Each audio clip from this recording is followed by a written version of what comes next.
Next time. Okay, there we go. What is the hypotenuse of a triangle with one side 6 and one side 9? I should look it up, actually. Okay, all right. So interview number 2, Luba. What's going on? Do you know that we've been working together on English for more than a year? Yeah, year and a half. I think so. Yeah. A year. I mean, about a year. Yeah. I am only just now becoming comfortable calling you Luba, because my Ukrainian and my Russian is terrible. I speak at best like a 3-year-old child, and I couldn't say Luba correctly. I don't know why. I would say like Luba or something. Yeah, you can call me Love. It's okay. Sure, I could call you Love. No, but if I call you Love, my wife will come in and she'll say what? Okay. So. Okay, yeah. We'll stay by Luba. Yeah. But yeah, because up until now I've always said Lyubov or something. Yeah, so I'm just becoming comfortable with that. So yeah, so I want to ask you about we're going to start with like day 1 of the war. What were your feelings? What did you do? What were you thinking? Yeah, my daughter wrote me the news. I was on the way to my work, and it was a shock, like for other people, a shock, and unbelievable, and I was very, very sad. And I just now I want to believe that it's true, yeah, because my son-in-law is from Ukrainian, and I know my daughter visited Ukrainian a lot of times, and they like this country. And I have friends here in Germany from Ukrainian, my neighbors. Yeah, it was no a question who is better, or it's like brother, yeah. And I didn't understand it now too. Why the war? Yeah. Let me ask you, do you have very many Russian friends in Germany? I have some Russian friends. I'm just curious what Ukrainian was their friends. Yeah, what was their reaction? What was their reaction to? It was a shock for us, yeah. And they have family. Yeah, of course, it's maybe just a little different for me, but we are all in shock. And a few weeks after the war, I began to teach German in a group from Ukrainian people.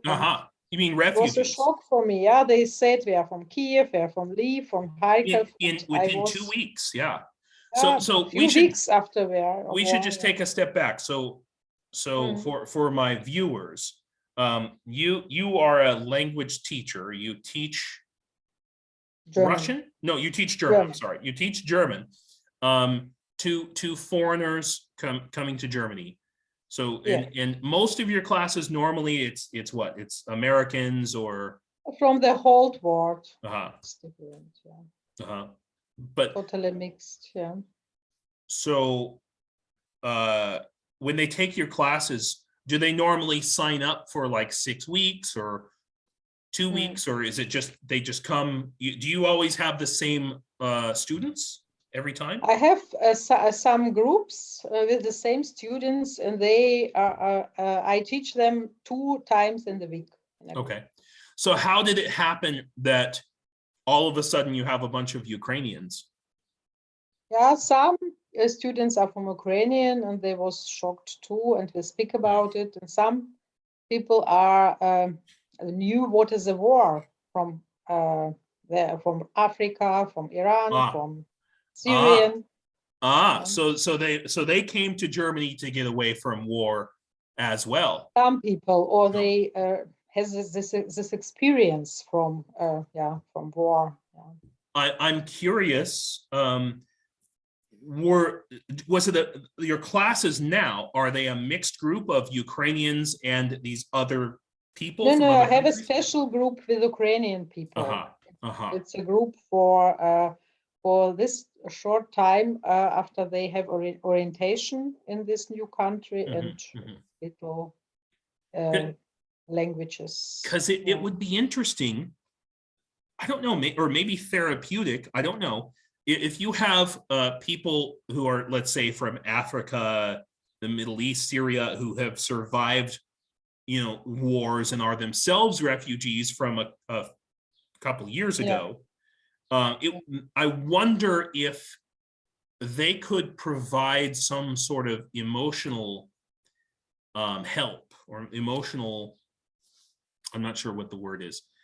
Most of them think the war is bad, and it's make it no sense. And some of my students get to a demonstration in Frankfurt. Also, they're not from Ukrainian or not from Russian. I think it's the feeling for the most people in Europe. That is the war. This war makes no sense. Yeah. Well, I mean, it's great though that you're able to do something. You know, I had. It is not a lot, but. Yeah, it's not a lot. It's just what we can do. I'm very curious about another thing, because I know that you told me before that you know, you left. Correct me if I'm wrong. You left the Soviet Union, or you left Ukraine. Correct? No, I'm from Russia. You're from, okay. So what part of Russia? Yeah, from Volgograd. Volgograd, so southern Russia. And you left Russia when the Soviet Union. I was 22. When the Soviet Union was collapsing, yes? Yeah, it was. And so I'm curious, what has it been like for you watching, I guess, watching this change that's happened in Russia, because you still have family there, yes? Yeah, I have. So how would you say that things have changed since Putin, let's say since 2000, since Putin took over the country?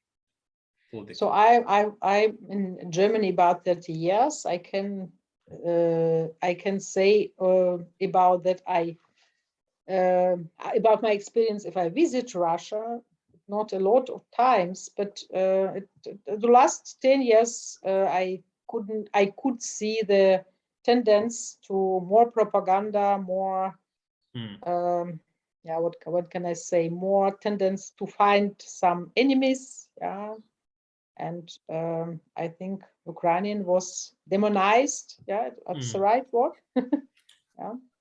I have a question that's really been bothering me. Now, I feel like everyone who went through the experience of the Soviet Union, this is my theory, everyone who went through the experience of the Soviet Union knows, or should know, that the government was lying to them about everything, about a lot of things.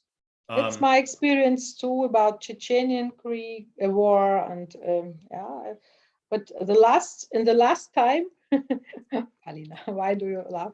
I mixed some German and English words. It is true. We didn't trust the government for years. Right. But in the last years, it changed in the heads of Russian peoples. I don't know why. Maybe the propaganda did a good job. No idea. I didn't watch Russian TV, so I couldn't say why it's happened. Maybe it was a planned, but it is true. The people need maybe something, so a big idea that Russia is a big country, and if it's not a good life, if you haven't a good life, maybe you have a good idea about a great country in there you live. I don't know. Yeah, well, it's more about people want to believe in something, you know. I think it's so. Yeah, and America is not innocent of this at all. It's just we still have multiple voices, or at least two different camps that are still very strong. But this tendency of just one voice coming out of the media all the time. The word in English, the phrase is media consolidation. And what's happened is that, you know, 30 years ago, there were lots of different media companies, 25 years ago even, and slowly, you know, one or two very large corporations have slowly bought up all the different independent media companies. Now, at the same time, we have the internet that has emerged to sort of fight against that trend. And sometimes that's good and sometimes it's bad, you know. But I feel like that's not something that happened in Russia. Oh, by the way, Polina, baka baka. I thought they were leaving. No, that's okay. Okay, so no, I'm not leaving. Oh, okay. I was gonna say I miss you already. So yeah, yeah, gosh. So this is Get some coffee. Oh, yeah, I feel you. I've got actually coffee and tea.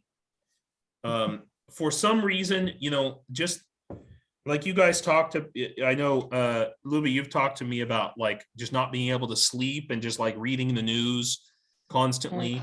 I still get that, you know. I still, if I wake up to pee in the middle of the night and I accidentally look at my phone, I will not go back to sleep, because I'll always have some message from somebody, some alert happening, and then I just can't stop myself. I have to go and read the news. What city got bombed today? You know, how many people died? It's not healthy. It's not healthy. I'm curious, with this sort of stress going on, how have you maintained, what have you done to maintain like your mental health through this? I'm asking for a friend. I didn't read news. You didn't use drugs, you said?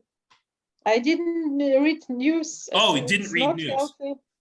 I asked somebody, for example, my daughter, what happened, and it's enough, because it doesn't help if I make me ill. Right. I hope it's stop soon, but I couldn't. I could do something. Yeah. Alina, what can you say? We got our sick leave from our boss for 2 weeks, and we also could have been gone for 4 weeks, but we only accepted the 2-week range. And we also went to a doctor and talked about the situation. We've got a prescription for some sleeping medicine. Xanax? No. Please? That would have been nice, actually. No, it was something. It was something sedative, but not so strong. And the doctor said that it's not melatonin addition. But we tried those drops a couple of times, but we didn't like them because if you sleep, I actually like them. You like it, but if you sleep for 12 hours, and it's too many time of the day goes away. And we kept each other busy with demonstrations, with humanitarian aid, and also 2 weeks within the war, we got our own personal refugee. Wow. It was Pablo's mom, and she lives with us. How is that going? But she's currently in Kiev with my father. So yeah, she's visiting. Okay, well, she's visiting Kiev now. Yeah, because Kiev is relatively safe. Yeah, I just I went back there a few weeks ago, and I don't know. And It wasn't.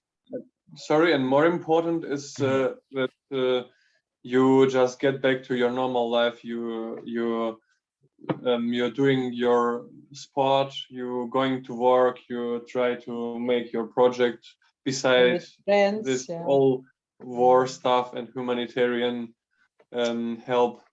Just go back to life. Because if you don't get back to your life, you're gonna be depressed. You can't sleep, and you have more problems in your head. That is great advice, Pavel. Thank you. That's really helpful. Why are you laughing? Because it's funny that I know you didn't mean to give me advice, but I'm taking it as advice. No, I didn't give you advice. It was my experience, and I told you my experience.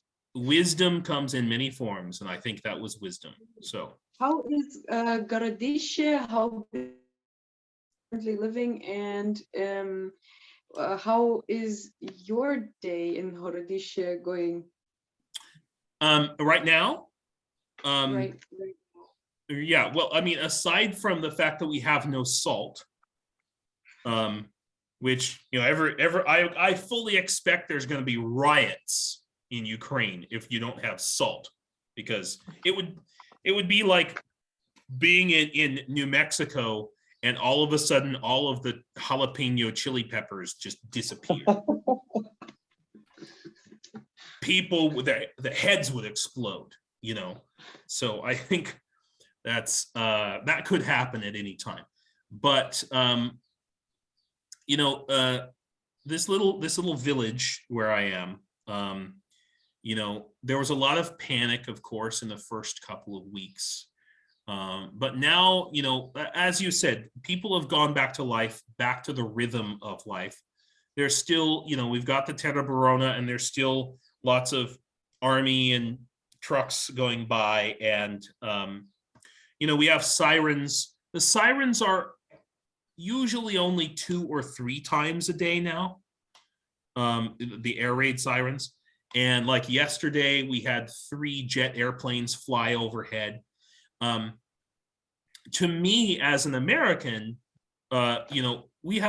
remember, America has a larger military than the next 15 countries.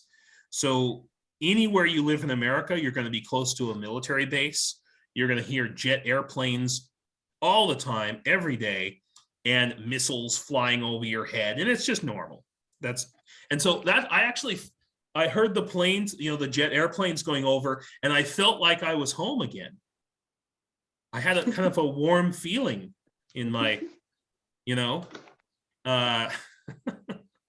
but I've been planting potatoes, like helping with gardening and farming and that sort of thing. And I mean, life has pretty much gone back to normal here, but there's still this sort of undercurrent of, we know that something is happening all the time, and there's just a much larger military presence. I mean, just not like people walking around with guns, but soldiers or the local Terebrona going to get coffee. Just a lot more people wearing combat fatigues and that sort of thing. And I'm probably in the safest part of Ukraine, honestly, that I possibly could be. I'm probably safer here than in Kiev or Lviv. Nobody's interested in attacking this little village here, right in the middle of Ukraine. Pavel, you should tell your parents to come down here. They're also living in a small village. Well, not the parents, but the grandparents. Pavlo's cousin, his wife, and his little daughter, they live in a small village called Horoshiv near Zhytomyr. Correct. Okay, yeah, same idea. To me, We Yes. sorry. I just want to say that small villages is sometimes it's not a protection as we have seen with Bucha and Hostomel. People flew to the small villages near Kiev to escape the big action in the town, and then they just went straight into their nightmare. Oh yeah. Two of my students and several of my wife's friends had this exact circumstance, exact thing happen. One of my students was in, I can't remember the name of the village, but it was right between Irpin and Bucha. And he, I don't know, it's some village that's between Irpin and Bucha. And, you know, he ended, I mean, he was fighting for more than a month, you know. It's amazing he survived, really. And the biggest thing, I'll just tell you, the biggest thing for me was I got COVID on the first day of the war. Yeah, on the Marshrutka, probably on the Marshrutka leaving the city. And in fact, we all came down with it. So you know, we came to stay with you know, my wife's parents, and we come here once a month, and I love them. They're fantastic. They do not speak a single word of English, and that's probably good. Do you have a good relationship? yeah, we mainly just use hand signals, you know, and that's a good relationship to have with your in-laws, you know. So. I disagree.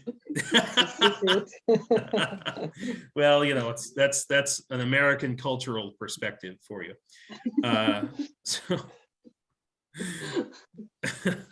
But yeah, so I as Luba can tell you, I was sick for, I mean, realistically speaking, I might still be sick. I don't even know. I had laryngitis for about 25 days. So I got COVID, it turned into pneumonia and laryngitis, long COVID, they call it, you know. And I don't know if I don't know what, maybe I have tuberculosis, who knows? I still have a cough. The way I'm speaking, my voice right now is not my normal voice. I think it's actually slightly better. It's a little bit more gravelly, you know, but it's not my normal voice. So I'm still not, I think, fully recovered, but I was sleeping 14 hours a day for about a month.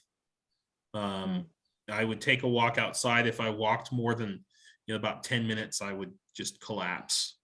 And it was incredibly frustrating to know that there's a war going on around you. And here I am just laying in bed, trapped in bed, feeling like I want to die and utterly, completely helpless. And I actually had the plan to start this Why Ukraine channel before the war started with some of my students. And then I lost my voice. I literally lost my ability to speak, which is, as a teacher, it's that's not good. It's tough. It's tough to teach language when, you know, with just hand signals. So ASL maybe switch to ASL. Yeah. First I'd have to learn it, but yes, that's, I considered it. So I'm just really glad to be back among the land of the living.